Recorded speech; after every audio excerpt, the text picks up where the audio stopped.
present, but what's coming in the future. Fully autonomous cars, and to see what that's going to be like, we've come to Ford's Product Development Center in Dearborn, Michigan, to try out some new technologies that they've got cooking right here.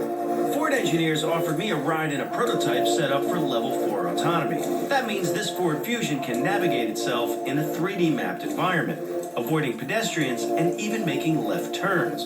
All while I ride in the back. Ford says its plan is to sell cars like these to ride-sharing services like Uber and Lyft by 2021. So to go autonomous, I'm going to take the gear shift here and I'm going to pull it back into L. Usually that stands for low, but we've kind of repurposed it to meet our limo mode. And then this button on the steering wheel I'm going to press. And as soon as I press that, we are now autonomous.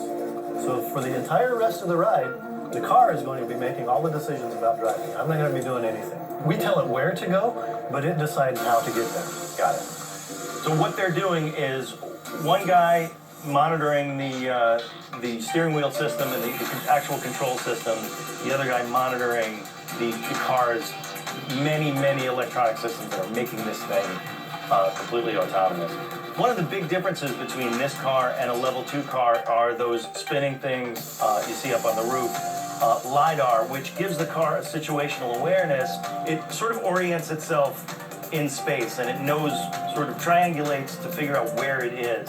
And that's important that as a system that goes along with the cameras and radar that detect the objects that surround it in its immediate environment. And that all comes together to produce a car that can drive itself, that knows where it is, where it wants to go, and what's around it in space. It's a pretty amazing thing.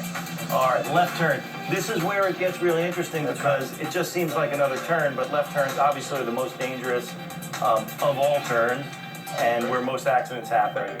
This is a complete next level thing. I mean, when you think about it, we have a driver who's completely superfluous, a passenger who eventually won't need to be here, and just me sitting in the back getting a ride somewhere. Give this car all the driving tasks that you don't want to do, and then take a nap on the way home from the track.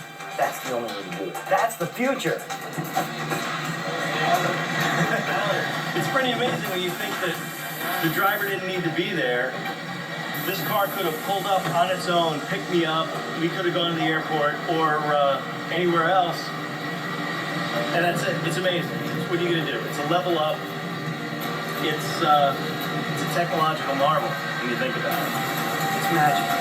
So if all goes well here in Dearborn, in 5 years you might call a service, and when you look at the driver, it'll be a picture of a car.